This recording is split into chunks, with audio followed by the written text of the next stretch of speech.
Hi friends, welcome to my channel. అందరూ ఎలా ఉన్నారు? బాగున్నారా? నేనైతే చాలా బాగున్నానండి. ఈరోజు మా ఇంట్లో కర్రీ వచ్చేసి ఉప్పు చేప గుడ్డు కర్రీ చేశానండి. నేను ఆ స్టైల్లో ఎట్లా చేశానో మీరే చూసేయండి. ముందుగా మనకి ఆయిల్ అనేది వేడైన వెంటనే కొద్దిగా పసుపు వేసేసుకుని ఎగ్స్ని మనము ఫ్రై చేసుకుందామండి. నేను బాయిల్ చేసిన ఎగ్స్ని మంచిగా ఫ్రై చేసేసుకున్న తర్వాత నీట్గా కడిగి శుభ్రంగా చేసి పెట్టుకున్న ఉప్పు చేపను కూడా రెండు వైపులా ఫ్రై చేసేసుకుని మనం ప్లేట్లోకి తీసేసుకుందామండి. ఇప్పుడు ఒక 3 పచ్చిమిర్చి వేసుకుంటున్నాను. తర్వాత వచ్చేసి నేను ఆనియన్స్ మీడియం సైజు 2 ఆనియన్స్, అట్లానే 3 వెల్లుల్లి రేఖలు, కొద్దిగా జీలకర్ర వేసుకుని మిక్సీ పట్టుకున్నానండి.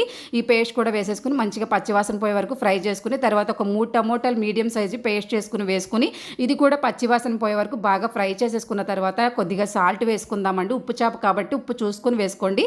తర్వాత కొద్దిగా కారం వేసేసుకుని ఇప్పుడు మనం రెడీ చేసి పెట్టుకున్న ఎగ్స్ తర్వాత ఉప్పు చేపల్ని వేసుకుని నిదానంగా కలుపుకొని గ్రేవీకి సరిపడిన వాటర్ వేసేసుకుని మూత పెట్టేసుకుని చూస్తే మనకి కర్రీ అయితే పర్ఫెక్ట్గా రెడీ అయిపోయింది.